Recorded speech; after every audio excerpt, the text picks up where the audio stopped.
Kia ora koutou. Tuatahi, ka tika me mihi atu kia koe e te tingane, e te tuakana a Tapuwae, nau mātou I arahi I tēnei rā, ka nui te mihi kia koe. Heck, I don't know about power couple, gee, we're a bit all over the place today. Hoi anō tēnā rā koutou katoa. Ko ai tēnei, I te tau tōku pāpā, ko hikurangi te maunga, ko ai apu te awa, ko te whānau rua taupare ki tūpāro te hapū, ko horauta te waka, ko Ngāti ue pōhatu me Ngāti porau ōku iwi. Kei tēnei taha ōku, he uri tēnei no ngaitai, te whānau apanui, te whakatōhia, me te arawa anō hoki. Ko Chelsea Grootveld tōku ingoa, nei rā te mihi kia koutou.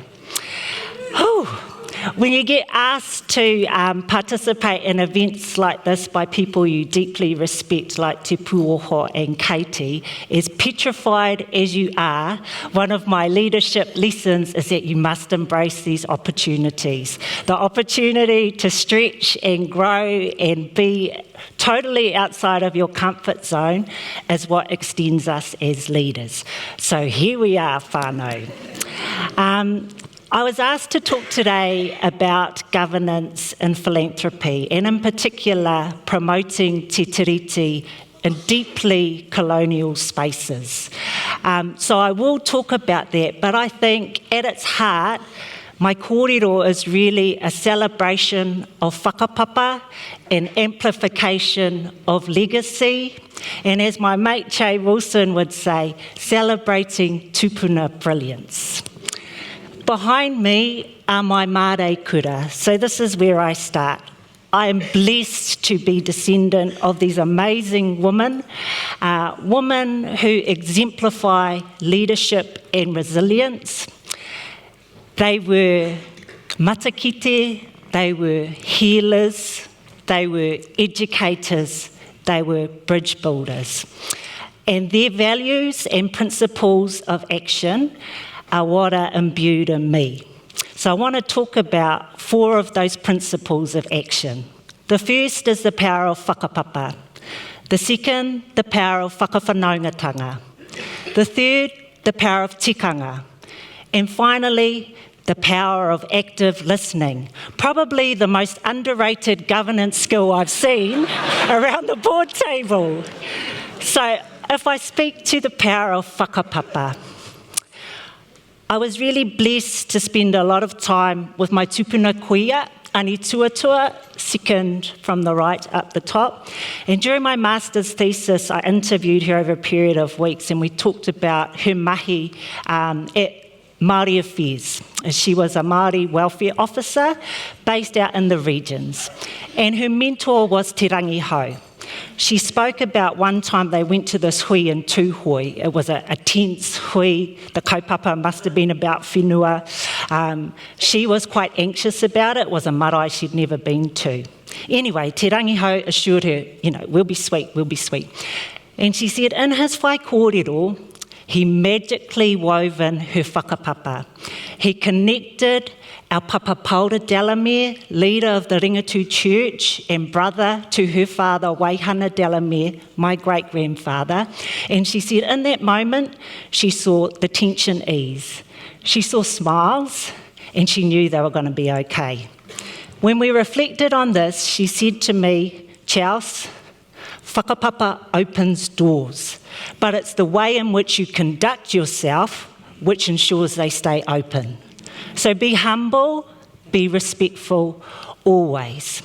She also added that it helps to surround yourself with brilliant people like Te Rangi Hau. So whānau, the lesson there is know your whakapapa, make connections and surround yourself with brilliance. The second principle of practice is whakawhanaungatanga, the active practice of keeping relationships warm. We're all here because we're in service. We're all here because we're relational. What I learnt from my Māori kura growing up away from our papa kāinga was the importance of keeping those relationships warm. Mum and Dad were really staunch about visiting our old people in Wellington. So we'd go and see Auntie Anne and Auntie Media Simpson in Mount Victoria. We'd go and see Koro Dick and Auntie Pat out at Hongaweka, the aunties out the hut. And I didn't realise it then, but what that taught me was that we were telling our old people, we love you, we value you, and this is how intergenerational transmission continues. The third principle of practice, tikanga.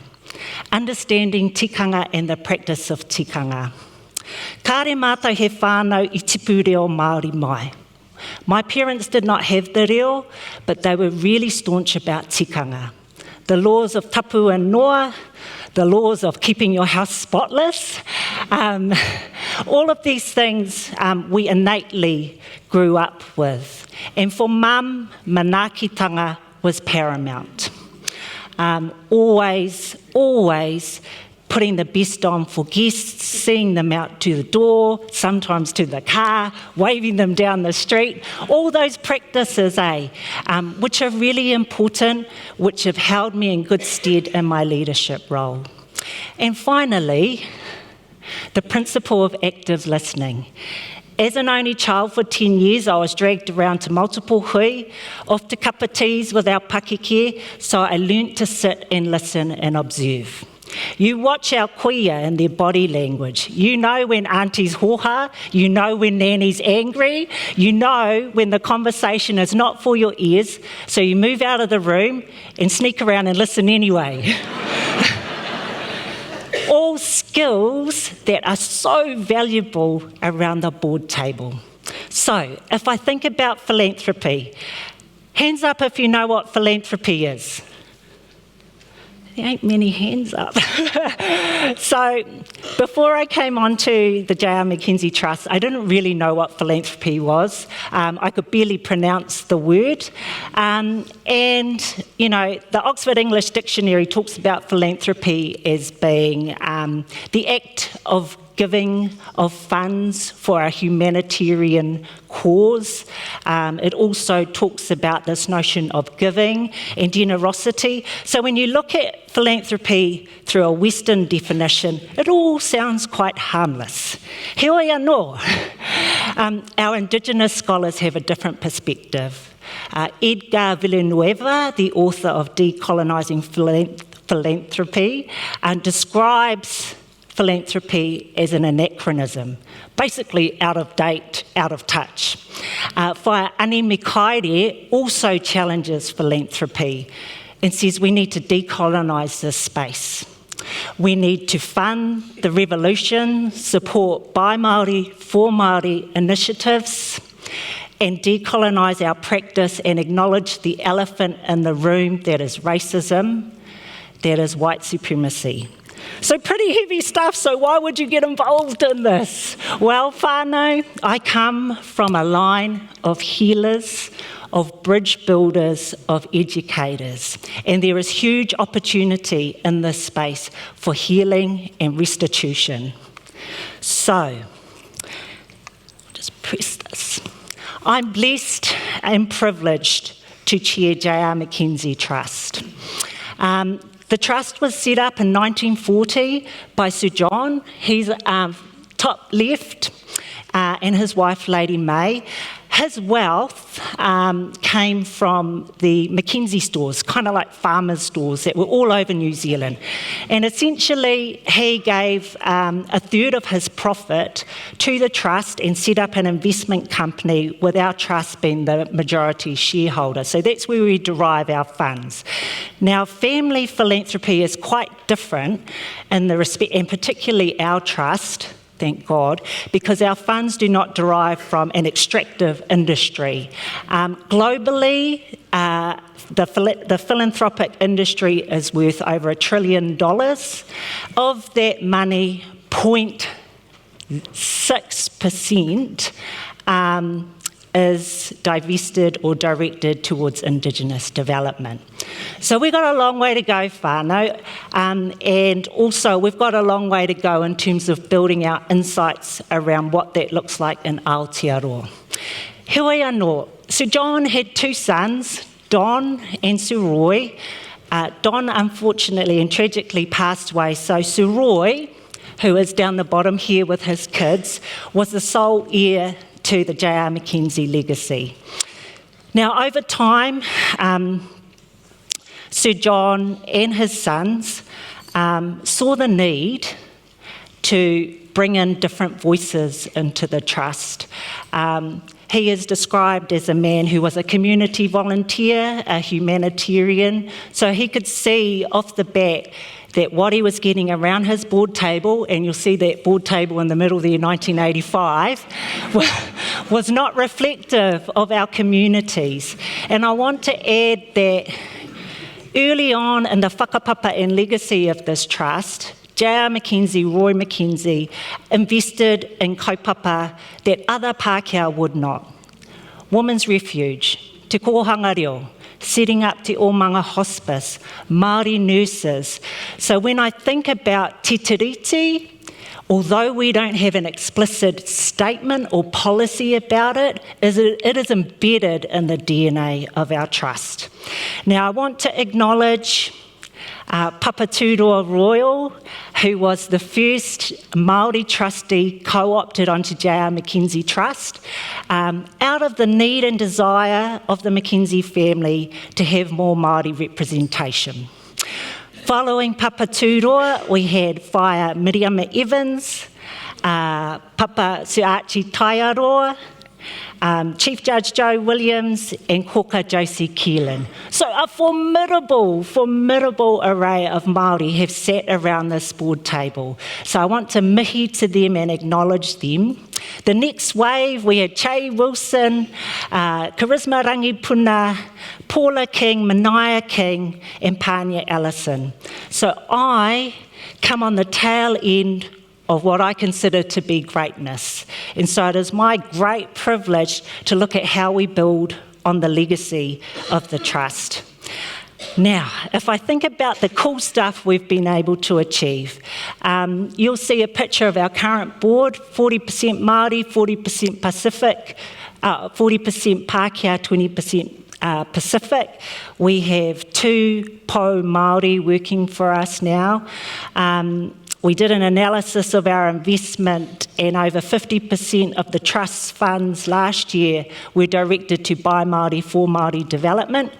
65% impact Māori overall. So, this is a Pākehā whānau trust. So these are the opportunities when we lead in spaces with aroha, with respect, and we pay homage to whakapapa and legacy. And I am by no means taking any credit for this. There are a long line of amazing people who have contributed to this, particularly our allies. So I want to mihi to Robin Scott, who is the current Executive Director of J.R. Mackenzie Trust, with whom I have a really great relationship. Now, I don't want to say that everything's been a box of fluffies. We've had some really hard and awkward conversations, and that's how I know we've got a great board culture. Because around our board table, people raise stuff. They raise stuff about te tiriti. They raise stuff about this political environment, and we have robust kōrero. We definitely do not agree. But in this space, there's 4 things that I have learned. The first is the amplification of whakapapa and building on legacy is really important. It is such a privilege to be part of this trust and help in the decolonisation of the philanthropic landscape. We are by no means there. We have a long way to go. And soon I'll pass the rākau on to the next person to chair the trust, but we'll still remain actively involved and care about this kaupapa. The second learning is instead of promoting te tiriti, I must be te tiriti. Every hui is an opportunity to educate, to build bridges with aroha and respect. There's no promoting. You must be it, you must practice it, it must filter from your strategy, policies, processes, through to money out the door to communities. That's ultimately who we are serving. The third thing, and I pinched this from Ronnie and Papaturi from He Māori Ahau, play the long game, play the smart game, and have a plan. None of this happened by accident. It was intentional, starting with Papatūroa and right back to Sir Roy and Sir John. This has been an 85-year journey for the Trust, and I'm really excited about what the next 85 years will look like. Finally, it's a privilege to serve on the board alongside Papa Jerry Norman, unofficial king of Ngāti Kuri, and every board hui, he reminds us, he rongoa te katakata. And every board hui, we make sure we have a good laugh. And I haven't seen the research, but I am convinced that boards make better decisions when you all share a laugh together. So whānau, in closing, for those of you who are current directors, please consider a leadership role in philanthropy. There are huge opportunities here for us to decolonise this space, but more importantly, to get much needed resources out to the communities we serve. For those of you who are aspiring or emerging directors, I hope you can see a piece of yourself in what I've shared today.